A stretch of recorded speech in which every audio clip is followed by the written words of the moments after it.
சண்டை வரக்கூடாது, மேக்ஸிமம் வரக்கூடாது. இதுக்கு ஏன் அவர் அப்படிலாம் பண்ண மாட்டாருங்க. அந்த அளவுக்குலாம் அவருக்கு தைரியம் கிடையாதுங்க. நம்ம சேர்த்து வச்சுலாம் நம்மளால பண்ணுற அளவுக்கு நம்மளுக்கு கிடையாதுங்க. பொண்ணு வாழ்க்கையை வந்து நீங்கள் வாழக்கூடாது, சரியா? மனைவி ஆக முடியாது அம்மா. ஹாய். ஒன்றும் இல்லைங்க, இன்றைக்கி எல்லார் வீட்லேயும் நடக்கிறது தான் நம்ம இன்றைக்கி பேச போகிறோம். எல்லார் வீட்லேயும் ஜென்ரலாக நடக்கிறது தான், எல்லார் வாழ்க்கையிலுமே நடந்திருக்கும். பெண்கள் ஆண்கள் எல்லாருமே தான். ஒன்றும் இல்லைங்க, நம்ம வாழ்க்கையில் எதை எப்படி பண்ணணும் பண்ணக்கூடாது, எப்படி இருக்கலாம் எப்படி இருக்கக்கூடாது, அதை பற்றி தான் பேச போகிறோம். ரொம்ப மொக்க போட மாட்டேன், சாரி. நான் என்னுடைய சில அனுபவங்களை உங்ககிட்ட நான் ஷேர் பண்ணிக்கிறேன். அதில் வந்துட்டு யாருக்கு பிடிக்கும் பிடிக்காதுன்றது நீங்கள் தான் அப்புறம் டிசைட் பண்ணணும். கொஞ்சம் வீடியோ வந்து ஃபுல்லாக பாருங்கள், அப்போ தான் உங்களுக்கு வந்து பிடிக்குது பிடிக்கலன்றது உங்களுக்கே ஒரு தெரியும். ஃபஸ்ட்டே பார்த்துட்டு ஸ்கிப் பண்ணிவிட்டு போயிடாதீங்க, கொஞ்சம் வீடியோ ஃபுல்லாக பாருங்கள், ஓகேங்களா? அப்புறமா என்னை திட்டுறதா இருந்தாலும் திட்டுங்க, அப்ரிஷியேட் பண்ணுறதுனாலும் பண்ணுங்கள், இதை இருந்தாலும் கமெண்ட் பண்ணுங்கள், ஓகேங்களா? நான் வந்துட்டு இது வியூஸ்க்காகவோ வாட்சிங் ஹவருக்காகவோ அப்படின்லாம் போடலை. எனக்கு வந்துட்டு என்னுடைய எக்ஸ்பீரியன்ஸ், என்னுடைய ஆதங்கம், மனசில் இருக்கிற கஷ்டம் வேதனை, என்னுடைய மனசில் தோன்றது அது எல்லாத்தையும் வந்துட்டு உங்ககிட்ட சொல்லணும், ஷேர் பண்ணிக்கணும் அப்படின்னு சொல்லிட்டு தான் இந்த இது போடுறேன் நான். முக்கியமாக பெண்கள் ரொம்ப பாருங்கள், எல்லா பெண்களும் பார்க்க வேண்டியது. ஆண்களும் பாருங்கள், அவங்கவுங்க அன்றாட வாழ்க்கையில் அவங்கவுங்க குடும்பத்தில் நடக்கிற பிரச்சனையை பற்றி தான் நான் பேச போகிறேன். புதுசாக எதுவும் நான் பேசலை. ஒன்றும் இல்லைங்க, இப்போ ஒரு பொண்ணு கல்யாணம் ஆகிட்டு நம்ம இப்போ நானே வச்சுக்கோங்களேன், இப்போ நம்ம கல்யாணம் ஆகிட்டு வீட்டுக்கு போகிறோம், மாமியார் வீட்டுக்கு போகிறோம். போனால் எல்லா பொண்ணுங்களுக்குமே வந்துட்டு எதிர்பார்ப்பு ஏக்கங்கள் நிறையாவே இருக்கும். இப்படி இருக்கணும் அப்படி இருக்கணும், நம்ம கணவன் நம்மளை இப்படி பார்த்துக்கணும் அப்படி பார்த்துக்கணும், தாங்கணும், மாமியார் வீட்டில் நம்மளை எல்லோரும் அப்படியே கொண்டாடணும் அப்படின்னு தான் நம்ம நினைப்போம். சில பேருக்கு அந்த பயம் இருக்கும், சில பேர் இப்படி எதிர்பார்த்து போவாங்க. சில பேர் ஐயோ மாமியார் வீட்டா, மாமியார்னாலே பெரிய வில்லியாக இருப்பாங்களோ அப்படின்ற மாதிரியே தான் சில பேர் போவாங்க. நாத்தனார் இருப்பாங்க, நாத்தனார் வந்து எவ்வளோ பெரிய வில்லியாக இருப்பாங்க, மாமனார் எவ்வளோ இதுவாக இருப்பார், பார்த்துக்கோங்களா நம்மளை, அம்மா வீட்டில் இந்த மாதிரி நம்மளால் ஃப்ரீடமாக இருக்க முடியுமா அப்படின்ற மாதிரி தான் நிறையா பேர் போகிறாங்க. இப்போவும் அப்படி தான் இருக்காங்க. அது நான் தப்பு சரின்னு சொல்கிறதுக்கு இல்லை. அவங்கவுங்க மனசில் அவங்கவுங்க பயம் எதிர்பார்ப்பு அதெல்லாம் இருக்க தான் செய்யும். இதில் நம்ம எப்படி நம்ம சரியாக புரிஞ்சிக்கணும், எப்படி நம்ம வந்து அண்டர்ஸ்டாண்ட் பண்ணி எப்படி நம்மளோட லைஃப்பை வந்து நல்லா ஸ்மூத்தாக கொண்டு போகணுன்றதை பற்றி நான் சொல்ல போகிறேன். அது எந்த அளவுக்கு உண்மையாக இருக்குன்றது நீங்கள் தான் சொல்லணும். சரிங்க, இப்போது நான் போகிறேன் அப்படின்னாக்கா, இப்போ வந்துட்டு இப்போ நம்ம போகிற இடத்துல வாக்கப்பட்டு போகிறோம், கல்யாணம் பண்ணிட்டு போகிறோம் அப்படின்னா, அந்த நம்ம வீட்டில் அம்மா அப்பா வீட்டில் இருந்ததை விட அங்கே வீட்டில் வசதி அதிகமாக இருந்ததுன்னு வச்சுக்கோங்களேன். நம்ம போயிட்டு அங்கே போயிட்டு அந்த வசதியை பார்த்துட்டு தாம் செலவு பண்ணி ஊதாரித்தனம் பண்ணுறது ரொம்ப தப்புங்க. அதே மாதிரி நம்ம போகிற இடத்துல ஒன்றுமே இல்லைன்னு வச்சுக்கோங்களேன், எதிர்பார்த்து போவோம், இவங்க அப்படி அவங்க இப்படி அப்படி இப்படி சொல்லிட்டு போவோம். போனதுக்கப்புறம் அங்கே ஒன்றுமே இல்லை, இவ்வளோதான் அப்படின்னு சொல்லிட்டு தெரிஞ்சதுக்கப்புறம் அதை போயிட்டு அது ரொம்ப குறையாவோ சுத்தமாகவோ அதை பார்த்துக்கிட்டே இருந்தோன்னு வச்சுக்கோங்களேன், நம்மளால லைஃப்பில் நிம்மதியாகவே இருக்க முடியாதுங்க.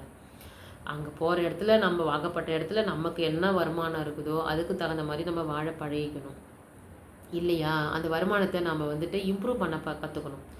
எப்படி நம்ம இம்ப்ரூவ் பண்ணலாம், நம்மளுடைய வாழ்க்கை தரத்தை எப்படி நம்ம உயர்த்தி கொண்டு போக முடியும் அப்படின்றத நம்ம பார்க்கணும். போன உடனே இது இப்படி சொன்னீங்க அப்படி சொன்னீங்க, இது இல்லை அது இல்லை, இது நொட்டை அது நொட்டைன்னு சொல்லினே இருந்தால் காலம்புறா நம்ம நொட்டு சொல்லிக்கினே இருக்க வேண்டியது தான். குறை சொல்லிக்கிட்டே தான் நம்ம வாழ்க்கை போகுமே தவிர்த்து அதில் நம்ம நிறைய கண்டுபிடிக்கவே முடியாது. அதே மாதிரி ஆண்களுக்கும் வந்துட்டு பெண்கள் மேலே பயங்கர எதிர்பார்ப்பு இருக்கும். அப்படியே சினிமா பாணியில் வந்துட்டு காலையில் எழுந்திரிச்ச உடனே குளிச்சுட்டு டீ காஃபி போட்டு எடுத்துகிட்டு வந்து காலை தொட்டு கும்பிட்டுட்டு அத்தான் எழுந்துருங்க, அத்தான் டீ குடிங்க, அத்தான் அப்படின்லாம் சொல்லுவாங்க. அப்படின்ற மாதிரிலாம் சினிமாத்தனமாலாம் சில ஆண்கள் கற்பனையோடலாம் இருப்பாங்க. அது இந்த காலத்துக்கு செட்டே ஆகாதுங்க, நான் சொல்லிடுறேன். இருக்கிறாங்க, அன்பாக இருக்கிறாங்க நிறையா பெண்கள், எல்லாருமே அன்பாக தான் இருப்பாங்க. கணவன் மேலே அது யாரோ ஒருவர் இருந்தாலும் கூட அது கணவன் மனைவி அப்படின்னு ஆயிட்டாங்கன்னா அந்த இயல்பான அன்பு பாசம் தன்னால் வந்துருங்க. அந்த உறவில் அந்த ஒரு இதில் அந்த பந்தத்தில் இருக்கிற அந்த பிணைப்பு வந்துட்டு யாராலையும் பிரிக்க முடியாதுங்க.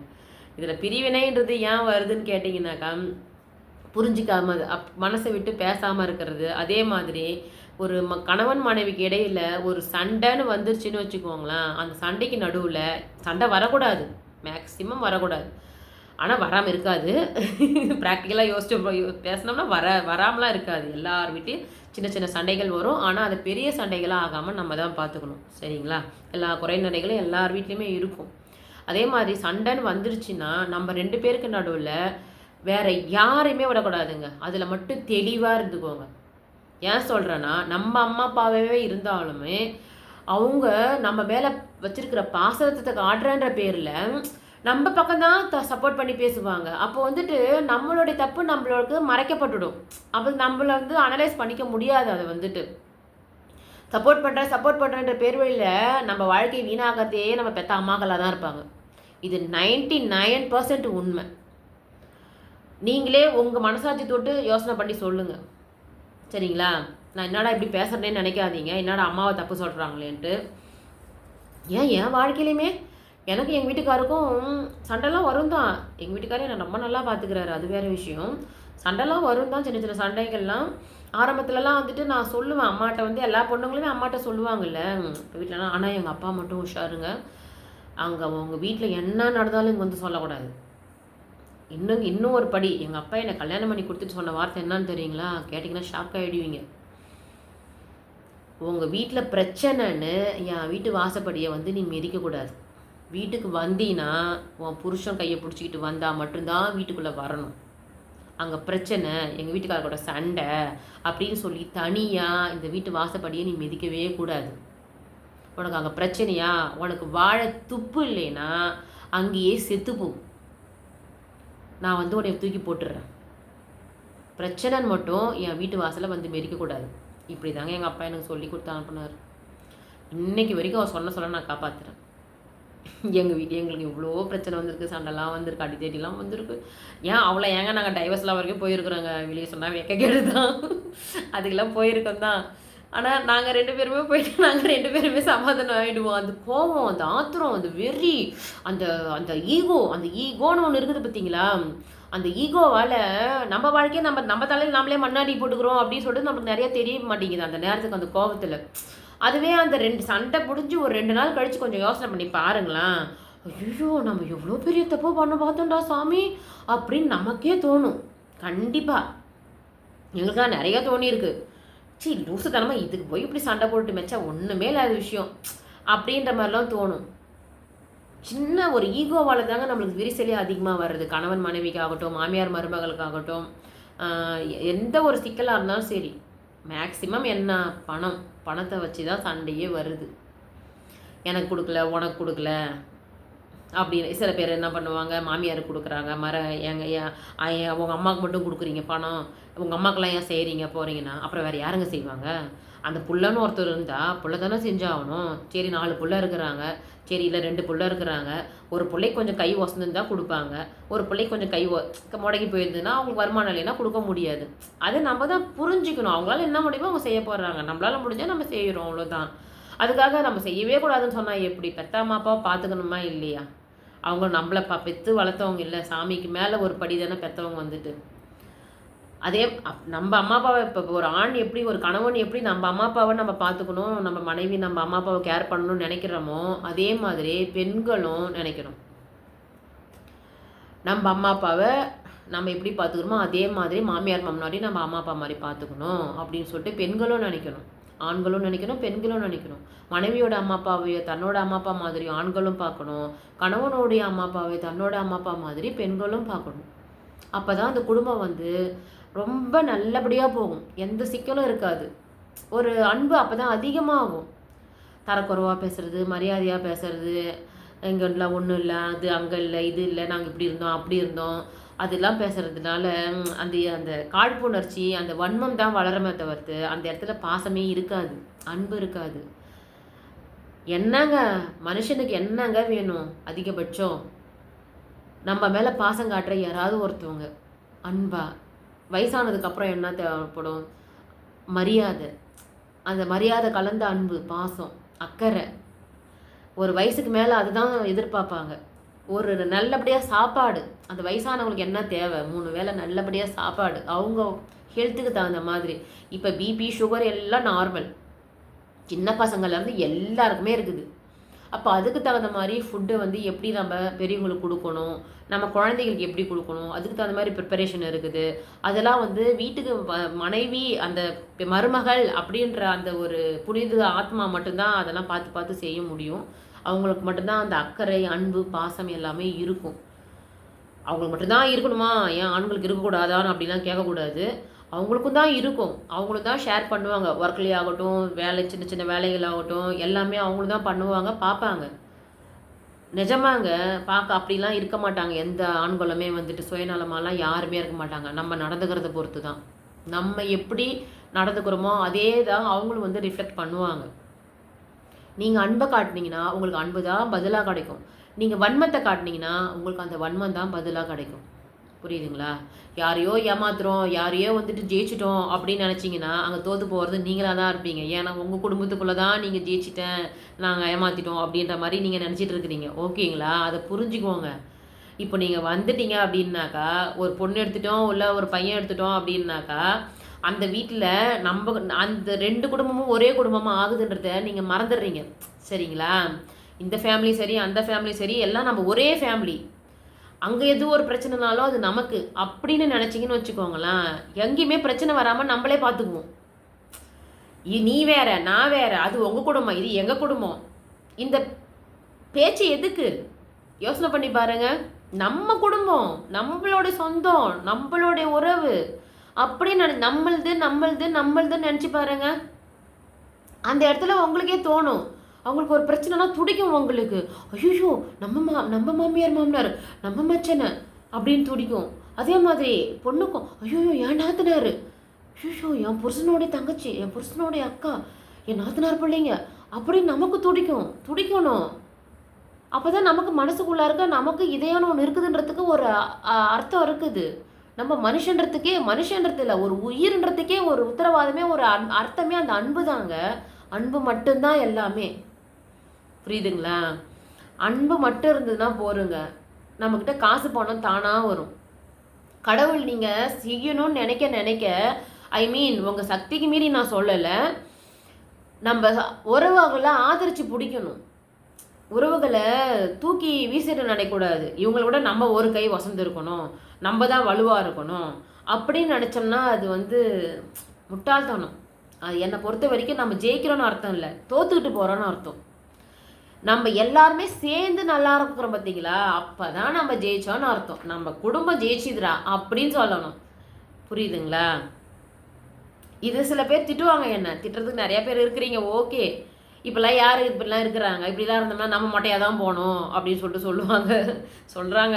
அப்படி தான் சொல்கிறாங்க. ப்ராக்டிக்கலாக யோசனை பண்ணி பார்த்தேன். ஏன்னா இப்போ காலகட்டம் அந்த மாதிரி, அதையும் நான் அக்செப்ட் பண்ணிக்க தான் செய்கிறேன். நான் என்ன சொல்ல வரேன்னா, விட்டு கொடுக்காதீங்க. உங்கள் உறவுகளை விட்டு கொடுக்காதீங்க, யாருக்கிட்டையும் விட்டு கொடுக்காதீங்க. வெளி ஆளுங்களுக்கு விட்டு கொடுக்காதீங்க. நம்ம உறவுகளை விட்டு கொடுத்துட்டு நம்ம எங்கே போக போகிறோம்? நமக்கு யார் இருக்கிறாங்க? நம்ம போகும்போது எதையும் எடுத்துகிட்டு போக போகிறது கிடையாதுங்க. நம்ம எப்படி போகிறோமோ அப்படியே தான் போக போகிறோம். அந்த இடைப்பட்ட இந்த வாழ்க்கையில் எதுக்கு, ஏன் இவங்க இப்படி இருக்காங்க, அவங்க அப்படி இருக்காங்க, கார் வச்சுக்கிறாங்க, பங்களா வச்சுக்கிறாங்க, அங்கே போகிறாங்க, இங்கே போகிறாங்க, ட்ரெஸ் பண்ணுறாங்க, ஊர் சுற்றுறாங்க, உலகம் சுற்றுறாங்க. அவங்களுக்கு முடிஞ்சது அவங்களுடைய வருமானத்தில் அவங்க எதுவோ பண்ணிக்கிறாங்க. நமக்கு முடிஞ்சது நம்ம போயிட்டு வெளியூருக்கு போயிட்டு வெளிநாட்டுக்கு போய் சுற்றினாதான் சுற்றுறதெல்லாம் கிடையாதுங்க. பக்கத்தில் ஒன்றுமே இல்லைங்க. நம்ம வீட்டுக்குள்ளேயே நம்ம சந்தோஷமாக இருக்கலாங்க. நிறைய விஷயம் இருக்குது. அன்பு மட்டும்தான் காரணம். சும்மா ஒரு சினிமா கூட போயிட்டு வரலாம், அதில் அவ்வளோ சந்தோஷம் இருக்குது. ஒரு ஃபேமிலியாக குடும்பமாக எல்லோரும் ஒத்துமையாக ஒன்றா போயிட்டு வர்றதில்ல.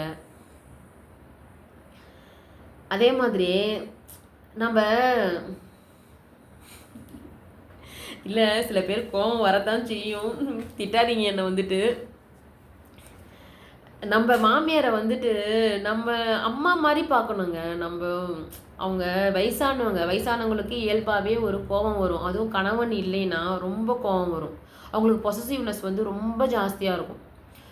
தன்னுடைய பிள்ளை தன்னை விட்டுடக்கூடாது, தன்னை பார்த்துக்கணும் அப்படின்றதுல அவங்க ரொம்ப ரொம்ப ரொம்ப ரொம்ப ரொம்ப இதுவாக இருப்பாங்க. அவங்க வந்துட்டு அந்த மாதிரி இருக்கிறவங்ககிட்ட நம்மளும் ரொம்ப ஜாக்கிரதையாக இருக்கணுங்க. ஜாக்கிரதையான்றத வந்துட்டு அவங்ககிட்ட ரொம்ப பாதுகாப்பாக இருக்கணும்னு அர்த்தம் கிடையாது. அவங்கள ஹேண்டில் பண்ணுறது சொல்கிறேன். அவங்கள எந்த விதத்துலையும் நம்ம காயப்படுத்தாத மாதிரி நம்ம நடந்துக்கணும். ஏன்னா அவங்களுக்கு வேறு யாருமே இல்லை. ஹஸ்பண்ட் இல்லைன்னாக்கா அந்த அந்த அம்மாவால் ஒன்றுமே பண்ண முடியாது. புள்ள மட்டும்தான்.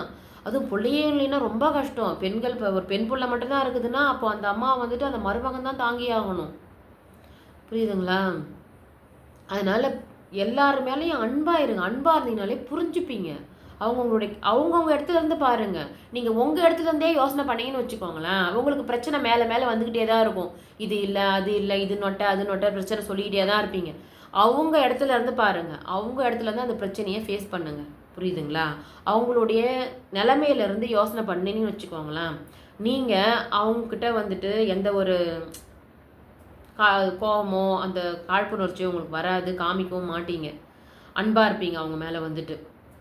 மாமியார்கிட்டையும் நான் அதுதான் சொல்கிறேன். மருமகள் மட்டும் இல்லை, மாமியார்கிட்டையும் அதான் சொல்கிறேன். வர பொண்ணுங்களை நீங்கள் ஏன் வந்துட்டு வர பொண்ணு நீங்கள் மகளாக பாருங்கள். ஏன் வரும்போதே அவங்க அப்படியே ஒரு வில்லி மாதிரியே பார்க்க வேண்டியது. ஐயோயோ இது வந்துச்சு, நம்ம பிள்ளைய நம்மகிட்ட வந்து பிரிச்சிடும், அப்போ நம்மளுக்கு யார் இருக்கிறா, முதல்ல இதை அப்படியே இடையே வைக்கணும், எங்கே வைக்கணுமோ அங்கேயே வைக்கணும் அப்படின்னு சொல்லிட்டு நீங்களும் வந்துட்டு அந்த மாதிரி நடந்துக்கிறது ரொம்ப தப்புங்க. ரொம்ப ரொம்ப தப்பு. அது வந்துட்டு அந்த பிள்ளைய வந்துட்டு நீங்கள் பாசமாக அன்பாக உங்கள் சொந்த மக மாதிரி பார்த்தீங்கன்னு வச்சுக்கோங்களேன், அந்த பிள்ளைக்கும் உங்கள் மேலே ரொம்ப அன்பு வரும். அதே மாதிரி இப்போ இன்னொரு விஷயங்க, இப்போ வர பிள்ளைங்க எதுக்குமே வளைய மாட்டேங்குதுங்க உடம்பு. வேலை செய்யணுன்னாலுமே நான் வேலைக்காரியா அப்படின்னு கேட்குறாங்க. நம்ம வீட்டு வேலையை நம்ம தானங்க செய்யணும். அப்போ வேலைக்காரங்க வச்சா மட்டும் அவங்களும் மனுஷங்க தானே, மிஷின் இல்லைல்ல.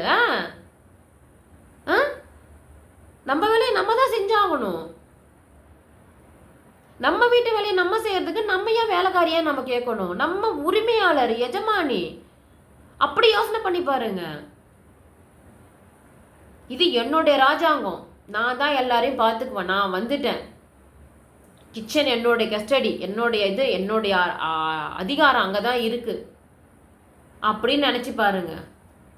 சூப்பராக இருக்கும் உங்கள் வாழ்க்கை. கிச்சனுக்கு போங்க, ஃபஸ்ட்டு எடுத்தோடனே போயிட்டு அந்த இடத்த பிடிச்சிக்கோங்க. எல்லாருக்கும் நல்லா வாய்க்கு ருசியாக செஞ்சு போடுங்க. அப்புறம் எல்லாம் உங்களுக்கு அடிமையாக இருப்பாங்க. நிஜமா எல்லாருமே சாப்பாடு நல்லா கிடச்சிச்சின்னு வச்சுக்கோங்களேன், அதுக்கப்புறம் அவங்களுக்கு உங்கள் மேலே கோவமே வராது. என் மருமக இப்படி, என் மருமக அப்படி செய்வா, என் மருமக இப்படி செய்வா. அதே மாதிரியே ரொம்ப மரியாதையாக நடந்து பாருங்கள் எல்லாருக்கிட்டையும். வாங்க போங்கன்ட்டு. இப்போ பெரியவங்களுக்கு இப்போ பெரியவங்க மேலே உட்காந்துன்னு அதை வந்து அடிமைத்தனம்னு சொல்லுவாங்க சில பேர். நான் அப்படி சொல்ல வரலைங்க. நான்லாம் வந்துட்டு இயல்பாகவே எனக்கு அந்த பழக்கம் வந்துடும். பெரியவங்க மேலே உட்காந்துட்டு இருக்கிறாங்க அப்படின்னும் போது நான் சரிக்கு சமமாக உட்கார மாட்டேன். இப்போ வரைக்குமே நான் டப்புன்னு கீழே தான் உட்காருவேன். எங்கள் வீட்டில்னு இல்லை, வெளியில் எங்கே போனாலும் சரிங்க. அதேமாதிரி எங்கே யார்கிட்ட போனாலும் என்னை வந்து உட்காருன்னாங்கன்னா கூட நான் கொஞ்சம் யோசனை பண்ணுவேன். அவங்க ரொம்ப கம்பல் பண்ணுறாங்க அப்படின்னாக்கா உட்காந்துப்பேன். அதில் வந்து நான் வந்து எந்த விதத்துலேயும் தர குறைஞ்சி போனதை நான் நினைக்கவே மாட்டேன். முக்கியமாக அந்த கௌரவம் அந்த வெட்டி கௌரவம் வெட்டி பந்தான்னு சொல்கிறாங்க பார்த்தீங்களா, அது இருந்தாலுமே சொந்த பந்தத்துக்கு மத்தியில் விரிசல் தாங்க வரும், பிரச்சனை தாங்க வரும். எதுக்குங்க நம்மளுக்கு அந்த கௌரவன்றதுக்கு அந்த எதுக்குங்க அந்த தேவையில்லாத அது எதுங்க நம்ம வாழ்க்கையில் சேர்க்கணும்? நம்ம சொல்லுங்கள் பார்க்கலாம். மரியாதையாக இருந்துக்கிறோமா, நம்மக்கிட்ட பாசமாக இருக்கிறாங்களா, அவ்வளோதாங்க. பெரியவங்களுக்கு மரியாதை கொடுக்கறது நம்மளுக்கு என்ன கௌரவ குறைச்சல் சொல்லுங்கள் பார்க்கலாம். என்ன கேட்டால் நான் சின்ன பிள்ளைங்களுக்குமே நான் மரியாதை கொடுப்பேன். வாங்க போங்கன்னு பேசுவேன். சின்ன பிள்ளைங்க உட்காடுறாங்கன்னா உட்காருங்கப்பா அப்படின்னுவேன், வாங்கப்பா அப்படின்னுவேன், வாங்கம்மா அப்படின்னு சொல்லுவேன். அந்த மாதிரி நீங்கள் சின்ன குழந்தைங்கள கூட வாங்க போங்கன்னு சொல்லி பாருங்களேன், உங்களுக்கு உங்களுடைய மரியாதை இன்னும் ஏறும். நம்ம என்ன கொடுக்குறோமோ அது நம்மளுக்கு திரும்ப கிடைக்குங்க. நமக்கு இது கிடைக்கலையேன்னு சொன்னோம்னா எதுவுமே நம்மளுக்கு கிடைக்காமலே தான் போகுமே தவிர்த்து, நாம் கிடைக்காததை விட்டுட்டு நம்மளால் முடிஞ்சது, நம்மளால் என்ன கொடுக்க முடியுமோ அதை கொடுத்துக்கிட்டே இருங்களேன். கடவுள் ஏதோ ஒரு விதத்தில் உங்களுக்கு திருப்பி திருப்பி திருப்பி திருப்பி கொடுப்பாங்க. உங்கள் வாழ்க்கையில் அது வரும் உங்களுக்கு. நீங்கள் ப்ராக்டிக்கலாக அதை வந்து செஞ்சு பாருங்கள். எனக்கு நல்ல அனுபவம் இருக்குதுங்க. எனக்கும் சரி, எங்கள் வீட்டுக்காருக்கும் சரி, நம்ம செய்யலாம். நம்மளால் முடிஞ்ச வரைக்கும் செய்யலாம். பார்த்துக்கலாம். நம்மளால் முடிஞ்ச வரைக்கும் பார்த்துக்கலாம். இப்படி தான் நாங்கள் வந்து எங்கள் லைஃப்பை ரன் பண்ணுறோம். என்னுடைய ஹஸ்பண்டு சும்மாவே சொல்ல முடியாதுங்க. அப்படி ஒரு தங்கமான மனுஷன். எங்கள் வீட்டை எல்லாத்தையுமே நல்லா பார்த்துக்கிறாங்க. அதே மாதிரி அந்த சைட்லேயும் அங்கே என்னென்ன செய்யணுமோ எங்கள் மாமியார் வீட்லேயும் எங்கள் வீடு அதுவும் எங்கள் வீடு தான். அதுதான் முக்கியமாக எங்கள் வீடு. இது அம்மா வீடு. அம்மா வீடு இப்போ நான் கல்யாணம் பண்ணின்னு போயிட்டதுனால அம்மா வீடுன்னு ஆகிப்போச்சு. மாமியார் வீடு தான் என்னுடைய வீடு. சரிங்களா? எங்கள் மாமியார் வீட்டில் எங்கள் வீட்டில் எல்லாருக்குமே வந்துட்டு யார் யாருக்கு என்னென்ன செய்யணும், எப்படி எப்படி செய்யணுன்றது அதெல்லாம் பர்ஃபெக்டாக செஞ்சுட்டு இன்னும் செஞ்சுருக்காங்க. இன்னமும் செஞ்சுக்கிட்டு இருக்காங்க. இதுக்கப்புறமும் செய்வாங்க. அவங்க மட்டும்தான் எனக்கு எல்லாமே. நான் இந்த மாதிரி பேசுகிறேன் அப்படின்னாக்கா எனக்கு என்னுடைய வீட்டில் என்னுடைய ஹஸ்பண்ட் கிட்ட எனக்கு வந்துட்டு அந்த ஃபுல் சப்போர்ட்டும் இருக்குங்க. அவர் என்ன ரொம்ப நல்லா பார்த்துக்கிறாரு. நான் அதுக்கு காரணம் நானா என்னன்னு எனக்கு தெரியாது. அவர் ஆனால் சொல்லுவார், நான் என்னை வந்து பெருமைக்குன்னு சொல்கிறேன்னு இல்லை, தற்பெருமைன்னு நினச்சிக்காதீங்க. என்னுடைய சொந்த அனுபவத்தில் எங்களுடைய வாழ்க்கையில் இருக்கிறத சொன்னால் தான் அது வந்துட்டு 4 பேருக்கு தெரியும். அவங்களும் அவங்க லைஃப்பில் பின்பற்றுறாங்களா இல்லைன்னு தெரியாது. யாரோ ஒருத்தர் ஒரு 4 பேராச்சும் அதை பார்த்துட்டு இப்படி இருக்கலாம் அப்படி இருக்கலான்ட்டு அவங்களும் யோசனை பண்ணுவாங்கல்ல. அவர் என்ன சொல்லுவாருன்னா, நீ எப்படி இப்படி இருக்க? நான் வந்துட்டு இவருக்கானதை கூட எல்லாத்தையுமே கொடுக்க சொல்லிவிடுவேன். எனக்கு வேண்டாம், நமக்கு வேண்டாங்க, நம்ம வேலை பார்க்குறோம், நம்ம போகிறோம், நம்ம சம்பாதிக்கிறோம், நம்ம சாப்பிட்டுக்கலாம் போதும், நம்ம வீட்டிலேருந்து நம்ம எதுவும் கேட்க வேண்டாம் அப்படின்னு தான் நான் சொல்லுவேன். இவர் அதான் திட்டுவார், ஏன்டி நானும் தாண்டி அந்த வீட்டுக்கு புள்ள, நீ ஏன்டி இப்படி இருக்க அப்படின்னு சொல்லுவார். அது எனக்கு தெரியல, எனக்கு எங்கள் அப்பாட்டேருந்து வந்ததோ என்னவோ தெரியல. எங்கள் அப்பாவும் அப்படியே தான், எதுவுமே கேட்கல போகல. ஆனால் எங்கள் கூட இருக்கிறவங்க எல்லாமே அதெல்லாம் இது பண்ணுறாங்க. அது எனக்கும் அது பெருசாக அதெல்லாம் தோணலை. என்னத்தை வாரிக்கிட்டு போகிறோம் எல்லாமே. இன்றைக்கி நம்ம சாப்பிட்றதுக்கு சாப்பாடு கிடைக்குதா, இன்றைக்கி வாழ்க்கைக்கு நம்மளுக்கு போதுமானது இருக்குதா, ஓகே. நமக்குன்னு சொந்தமாக ஒரு வீடு இருக்கா, சொந்தமாக இல்லையோ வாடகை ஏதோ அந்த வாடகை கொடுக்குறவங்க நம்மளுக்கு வருமானம் இருக்கா, அது ஓகே. வேணும் தான், நம்மளுக்கு பணம் முக்கியம் தாங்க. பணம் இல்லாமல் ஒன்றுமே பண்ண முடியாது. சரிங்களா? சேவிங்ஸ் வேணும் தான். அதுக்காக வந்துட்டு யாருக்குமே கொடுக்கக்கூடாது, எல்லாமே நம்மளே வச்சுக்கணும், நம்ம பெருசாக எல்லாமே செஞ்சு வச்சுக்கணும் அப்படின்னு நினைக்கிறது தப்புங்க. நமக்கு போதுமானது இருக்குதா, நமக்கு ஒரு வீடு இருக்குதா, நமக்குன்ட்டு ஏதோ கொஞ்சம் ஏதோ ஒரு நமக்கு கடைசி காலத்தில் நம்மளுடைய காலத்துக்கு நம்ம பிள்ளைங்களுக்கு ஏதோ கொஞ்சம் படிக்க வைக்கிறோம், போகிறோம், செய்கிறோம் அப்படின்ட்டு நம்மளுடைய காலத்துக்கு அப்புறம் நம்ம வயசானதுக்கப்புறம் நமக்கு ஏதோ ஒன்று வேணும்னு சொல்லிட்டு கொஞ்சமாக நம்ம வச்சுக்கலாம். நமக்கு தேவையானதுக்கு மட்டும் வச்சுக்கிட்டு அதுக்காக கேட்காதீங்க. நமக்கு தேவைன்னு எவ்வளோ அளவுலாம் கேட்காதீங்க. அவங்க மனசை பொறுத்து தாங்க அளவுன்றது. எனக்கு போதும் அப்படின்னு நினச்சோம்னா போதும், எனக்கு பத்தலை, இன்னும் வேணும் இன்னும் வேணும் இன்னும் வேணும்னு நினச்சோம்னா அது எவ்வளோ வந்தாலும் அதுக்கு எண்டே கிடையாது. நமக்கு பத்தாமலே தான் போகும். புரியுதுங்களா? அதனால் நமக்கு தேவைக்கானது நம்ம செஞ்சு வச்சுக்கணுங்க. அதனால சேஃப்டி இல்லாமல் நமக்கு எதுவுமே தேவையில்லை எல்லாத்தையும் கொடுத்துட்டு நம்ம வந்துட்டு அம்போ நிற்கக்கூடாது. நாளைக்கு நம்மளை பார்த்துக்க யாருமே இருக்க மாட்டாங்க. நிஜங்க, நம்ம தான் பார்த்துக்கணும். நம்மளை பார்த்துக்க யாராவது வருவாங்கன்னு நினைக்கவே கூடாது. அடுத்தவங்க கையை நம்பி மட்டும் தயவு செஞ்சு இருந்துடாதீங்க. சரிங்களா? இதை மட்டும் மனசில் வச்சுக்கோங்க. நமக்கானதை நம்ம செஞ்சு வச்சுக்கணும். நாங்கள் அந்த விதத்தில் நாங்கள் நல்லா எங்கள் வீட்டுக்கார், என்னுடைய ஹஸ்பண்ட், என்னுடைய புருஷன், எங்கள் 2 பேருக்குமே எங்களை சேஃப்டி ஜோனில் தான் வச்சுருக்காரு. நாங்கள் 2 பேருமே சேஃப்டி ஜோனில் தான் இருக்கிறோம். எங்களுக்கு போதும், இதுக்கு மேலே தேவையில்லை அப்படின்றது தான் நம்ம வந்துட்டு மற்றவங்களுக்கு செய்கிறோம்.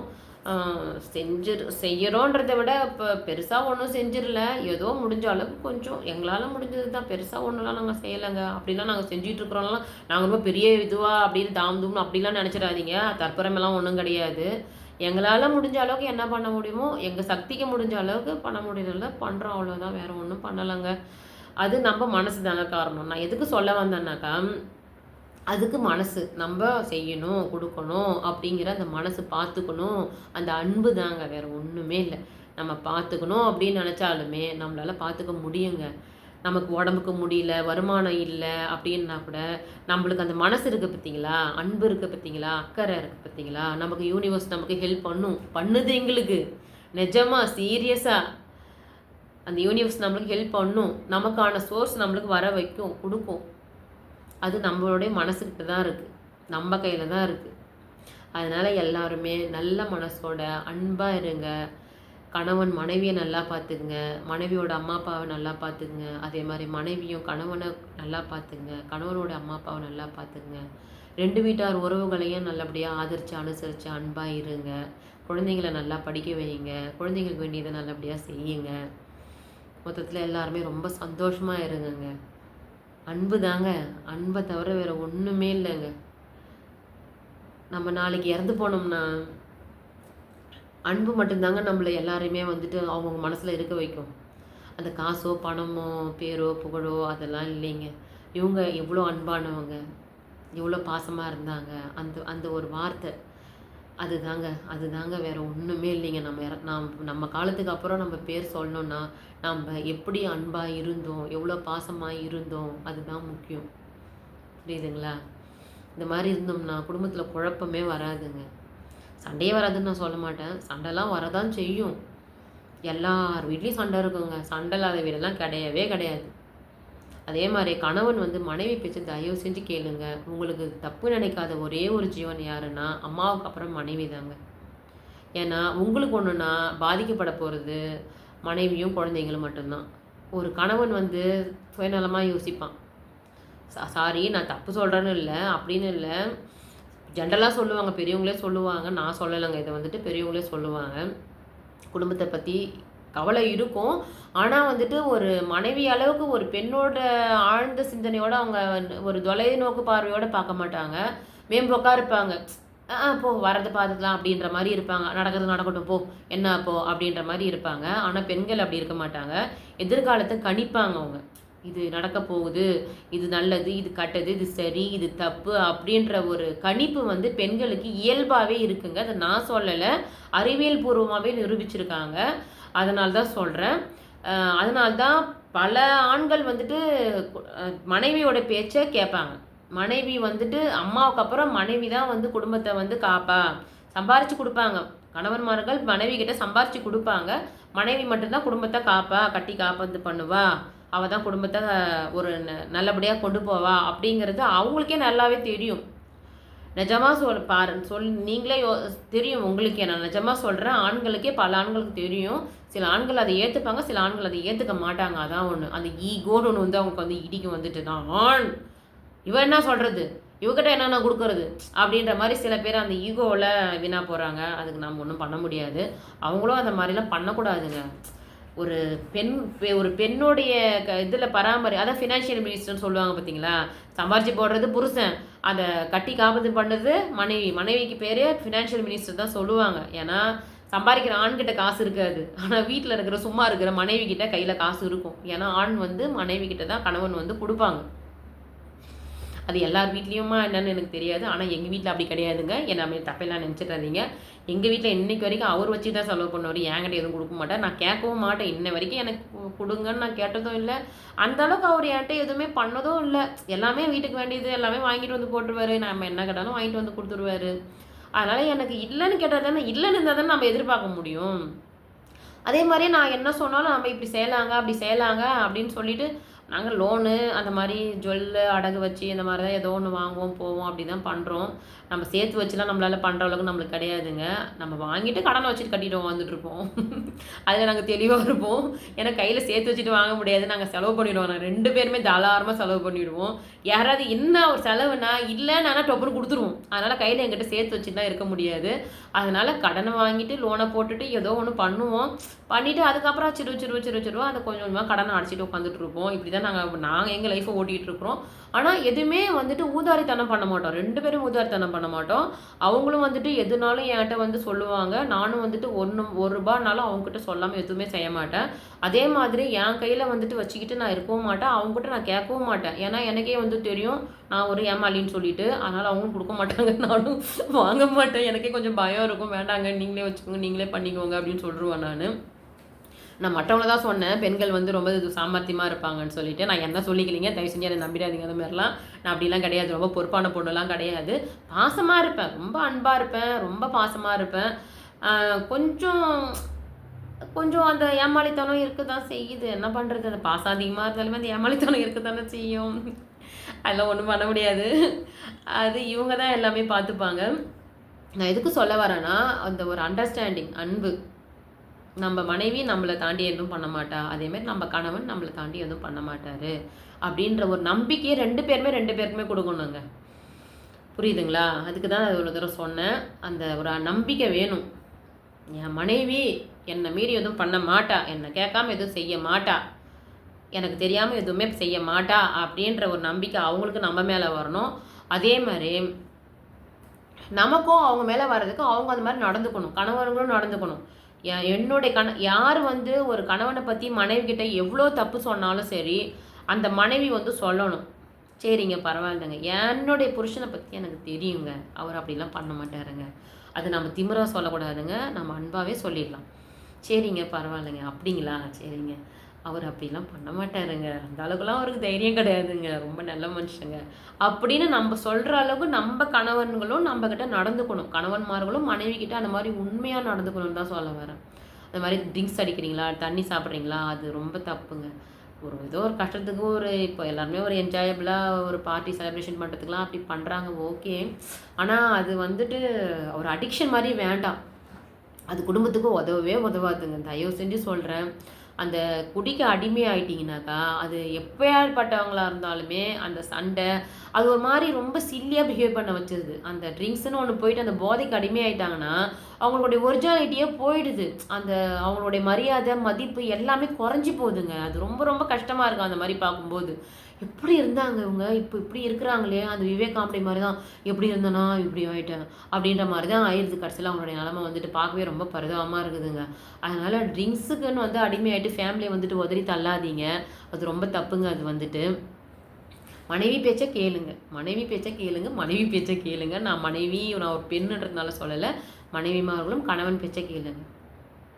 நிஜமா சொல்றேன். கணவன் பேச்ச கேளுங்க. கேட்டு அதே மாரி கணவன வந்து விட்டு குடுக்காதீங்க. மனைவியும் விட்டு குடுக்காதீங்க. கணவனும் விட்டு குடுக்காதீங்க. நமக்கு அம்மா, அப்பா முக்கியம் தான். நம்மளுடைய அம்மா பேச்ச கேட்டு தான் சில நெறைய பெண்கள் வீணா போறாங்க. இப்படி உங்க வீட்டுக்காரர்ட்ட இப்படி நடந்துக்கோ, அப்படி நடந்துக்கோ, இப்படி பேசு, அப்படி பேசு, காசு வாங்கி வச்சுக்கோ, யார்ட்டயும் குடுக்காத, யாருக்கும் செய்யாத, உனக்கு வேணும், உன் புள்ளைக்கு வேணும், உங்க எதிர்காலத்த பார்க்கணும். இதெல்லாம் தேவையா? அவங்கவங்க வாழ்க்கை அவங்களுக்கு வாழ்ந்துக்கு தெரியும். அவங்கவங்க இடத்துல அவங்கவங்க இருந்து பார்த்து, அவங்கவங்க ஃபினான்ஷியல் பொசிஷன் என்னான்னு பார்த்து, அதுக்கு தகுந்த மாரி அவங்களுக்கு வாழ தெரியும். விட்டுடுங்க. உங்க வாழ்க்கைய நீங்க வாழ்ந்த மாரி, அவங்கவங்க வாழ்க்கைய அவங்கவங்க வாழணும். உங்க பொண்ணு வாழ்க்கைய வந்து நீங்க வாழக்கூடாது. சரியா? அதே மாரி உங்க பையன் வாழ்க்கைய வந்து நீங்க வாழக்கூடாது. ஒரு கல்யாணம் ஆச்சுன்னா, ஒரு பையனுக்கு கல்யாணம் ஆச்சுன்னா, அந்த மருமககிட்ட பொறுப்ப விட்டு குடுத்துருங்க. ஹேண்ட் ஓவர் பண்ணிடுங்க. அதான் பெருந்தன்மை. அப்போ கல்யாணம் ஆனதுக்கு அப்புறமும் நான் தான் என் பிள்ளைக்கு எல்லாம் அப்படின்னாக்கா மனைவி ஆக முடியாது அம்மா. ஆனால் மனைவி அம்மாவாக முடியும். இந்த நான் சொல்கிறதுக்கு என்னை யாரும் கோச்சிக்காதீங்க. ஆனால் அதான் உண்மை. ஒரு கல்யாணம் முடிச்சதுக்கப்புறம் அந்த பெண்ணுக்கு வந்து நீங்கள் அந்த இடத்த விட்டு கொடுத்துடணும். அப்போ தான் அவங்களோட லைஃப்பில் அவங்க நல்லா வாழ முடியும். அப்புறம் எதுக்கு கல்யாணம் பண்ணுறீங்க? அதுதான் கேட்குறேன். கல்யாணம் எதுக்கு பண்ணுறீங்க நீங்கள்? அந்த பொண்ணையும் பிள்ளையும் வாழ விடாமல் வைக்கிறது கல்யாணம் பண்ணக்கூடாது இல்லை? அதுக்கு கல்யாணம் பண்ணால் அவங்க 2 பேரும் சந்தோஷமாக இருக்கணும்ல. அந்த பொண்ணுக்கான உரிமையை கொடுக்கணும் இல்லை? இப்போ எப்படியோ அவங்க வாழட்டும், விட்டுருங்க. அவங்க நல்லது செய்கிறாங்களோ தப்பு தப்பாக செய்கிறாங்களோ, தப்பு தப்பாக செஞ்சு தான் அவங்க நல்லது சரிலாம் கற்றுக்க முடியும். தப்பு சரின்னு அவங்களுக்கு தெரியாது. 4 தப்பு பண்ணுவாங்க. அதுக்கப்புறமா அவங்க பட்டு கொஞ்சம் கொஞ்சமாக தெரிஞ்சுப்பாங்க. அவங்களாவே அவங்க வாழ்க்கையில் எப்படி வாழ்ந்துக்கணும், எது சரி எது தப்பு நல்லது கெட்டதுன்னு அவங்களுக்காக புரிஞ்சுக்கும். சப்போர்ட் மட்டும் பண்ணுங்க. அந்த நேரத்துக்கு அவங்க டக்குன்னு விழுந்துடாம டக்குன்னு தாங்கி பிடிங்க. அது மட்டும் தான் ஒரு பெற்றவங்களுடைய கடமையாக இருக்கணும். புரியுதுங்களா? குழந்தைங்களை விட்டுறக்கூடாது அப்படின்றதுல மட்டும் ஷார்ப்பாக இருங்க. சும்மா அவங்க வாழ்க்கையில் போயிட்டு இப்படி பண்ணு, அப்படி பண்ணு, இதை பண்ணாது, அதை பண்ணாதுன்னு சும்மா போயிட்டு அவங்க வாழ்க்கையில் போய் குழப்பம் பண்ணக்கூடாது நம்ம. சரிங்களா? அவங்க 2 பேருக்கு தனி ப்ரைவேசி கொடுக்கணும் நம்ம. ப்ரைவேசி ரொம்ப முக்கியம் கணவன் மனைவி உறவுக்குள்ளே இருக்க. ஆரம்ப காலகட்டத்திலேருந்து சொல்கிறேன் நான். அவங்களுடைய முடிவுகளை அவங்க 2 பேரும் பேசி எடுக்கட்டும். உங்ககிட்ட அம்மா அப்பா எதனா ஒரு ஹெல்ப்புன்னு கேட்க வராங்கன்னாக்கா உங்கள் வரையறைக்குள்ளே மட்டும் நீங்கள் இருந்து சொல்லுங்கள். அவங்களுடைய இடத்துக்கு போயிட்டு அது அவங்களுடைய குடும்பத்தை அவங்களுடைய ஹஸ்பண்ட் அண்ட் ஒய்ஃப் ரிலேஷன்ஷிப்புக்குள்ளே போயிட்டு நுழைக்கக்கூடாது. நம்மளுடைய எந்தோடைய கருத்தையும் சொல்லிட்டேன். அவங்கவுங்க இடத்துல இருந்து அவங்கவுங்க தனிப்பட்ட விஷயத்தை கருத்தை மட்டும் சொல்லுங்கள். சஜஷன் யார் வேணாலும் சொல்லுங்கள். ஆனால் டெசிஷன் மட்டும் கணவனோ மனைவியை மட்டும்தான் சேர்ந்து எடுக்கணுங்க. அதில் மட்டும் தெளிவாக இருங்க. நம்ம எப்போவுமே சஜஷன் யார்கிட்ட வேணாலும் கேட்கலாம். ஆனால் டிசிஷன் மட்டும் நம்ம தான் எடுக்கணும். அப்போ தான் சரியாக இருக்கும். ஏன்னா நம்மளுடைய சூழ்நிலை, நம்மளுடைய குடும்பம், நம்மளுடைய வாழ்வியல், நம்மளுடைய பொருளாதாரம் இதெல்லாம் நமக்கு மட்டும்தான் தெரியும். நம்மளுடைய அம்மா அப்பாவுக்கு தெரியாது. புரியுதுங்களா? அதனால் இதில் வந்து தெளிவாக இருந்துக்கோங்க. அப்புறம் வந்துட்டு இப்போது அம்மா அப்பா வந்து சப்போர்ட் பண்ணுறாங்க, நம்மளுக்கு ஜாலியாக இருக்கும். பொண்ணுக்கும் சரி பையனுக்கும் சரி நல்லா தான் இருக்கும். ஆனால் அதுவே வந்துட்டு அவங்க காலத்துக்கு அப்புறம் இப்போ அம்மா பேச்சை கேட்டு நம்ம அம்மா கூட போயிட்டோம் கணவன் வேணாம்னு சொல்லிட்டு, இல்லை அதே மாதிரி மனைவி வேணாம்னு சொல்லிட்டு அம்மா பேச்சை கேட்டுட்டு அம்மா கூட வந்துட்டோம் அப்படின்னு சொல்கிறோம்னா, இப்போது சரி இப்போ மறுபடியும் நீங்கள் 2வது கல்யாணம் பண்ணி வைக்கிறீங்க, இப்போ இவருக்கும் 2வது கல்யாணம் பண்ணி வைக்கிறீங்க அப்படின்னாக்கா அவங்க கூட மட்டும் உங்களால் சரியாக வாழ்ந்துட முடியுமா? முடியாது. ஃபஸ்ட்டு என்ன அமைஞ்சுதோ அதில் லைஃப்பை நீங்கள் ஜெயிக்க பாருங்கள். புரியுதுங்களா? அதில் ஒரு தடவை தோத்துட்டிங்கன்னு வச்சுக்கோங்களேன், அதுக்கப்புறம் அந்த குற்ற உணர்ச்சியை உங்களுக்கு காலம் ஃபுல்லாக அது ஒரு மாதிரி உங்களை உறுத்திக்கிட்டே இருக்கும். இல்லை நம்ம கல்யாணமே பண்ணிக்கலாம், அம்மா அப்பா கூடவே அப்படியே இருந்துடலான்னு எத்தனை நாளைக்கு இருக்க முடியும் சொல்லுங்கள்? எத்தனை நாளைக்கு இருக்க முடியும்? அம்மா அப்பா எத்தனை நாளைக்கு நம்மளை கூட வருவாங்க?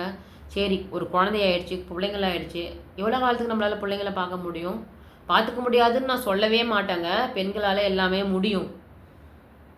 ஆனாலும் அந்த குழந்தைங்களோட எதிர்காலம் கொஞ்சம் யோசனை பண்ணி பார்க்கணும் இல்லையா நம்ம? அதனால தான் சொல்கிறேன், திரும்ப திரும்ப சொல்கிறேன், கணவன் மனைவி உறவுன்றது சும்மா வெறும் வார்த்தை கிடையாதுங்க. அது வந்து ஒரு ஒரு குடும்பமே, அது என்னது சொல்கிறது, ஒரு மொத்த மரியாதையுமே அதில் இருக்குது. கணவன் மனைவி அப்படின்ற அந்த 2 உறவுக்குள்ளார அந்த மொத்த குடும்பத்தோடைய நிம்மதி சந்தோஷம் எல்லாமே அடங்கியிருக்கு. அவங்களுடைய எதிர்காலம் வாழ்க்கை. அதுதான் கல்யாணத்தை வந்து 1000 காலத்து பயிருன்னு சொன்னாங்க. கிளவி மாதிரி பேசுகிறேன்னு நினைக்காதீங்க. சாரி சரி, நான் அட்வைஸ் பண்ணால் யாருக்கும் பிடிக்காது. இவ்வளோ நேரம் மொக்க போட்டுருக்கிறதே உங்களுக்கு என் மேலே கோபம் வரும். சரி, ஓகே, நான் முடிச்சுக்கிறேன். புரிஞ்சு நடந்துக்கோங்க, அன்பாக இருங்க, சந்தோஷமாக இருங்க, யார்கிட்டையும் விட்டு கொடுத்துடாதீங்க. உறவுகள் முக்கியங்க, பாசம் முக்கியங்க, அன்பு முக்கியங்க, அனுசரணை முக்கியங்க, மரியாதை பெரியவங்களுக்கு கொடுக்கணுங்க. அவங்க இல்லாமல் நம்ம கிடையாது. அவங்க இறந்ததுக்கப்புறம் அவங்க முன்னாடி வத்திகள் புறம் ஏற்றி வச்சு அவங்களுக்கு பிடிச்சதெல்லாம் செஞ்சு வச்சு அப்படி நம்ம ஆரத்தி காட்டுறதுல கிடையாதுங்க மரியாதைன்றது. அவங்க இருக்கும்போது மரியாதை கொடுங்க. அவங்க இறந்ததுக்கப்புறம் நீங்கள் கொடுத்துக்கிட்டீங்கன்னா அது இப்போ பார்த்துட்டு உட்காந்துட்டு போகிறாங்க. அவங்க இருக்கும்போது அவங்க கூட வாழுங்க, உறவுகளோட வாழுங்க, அன்பாக இருங்க, பாசமாக இருங்க. எத்தனை ஜென்மம் எடுக்க போகிறோம்? எத்தனை வாட்டி பிறக்க போகிறோம்? நாம் பிறந்துட்டோம். இருக்கிறவங்க கூட அன்பாக இருங்க.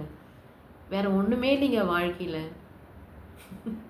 சரி, ஓகே, நன்றி, வணக்கம்.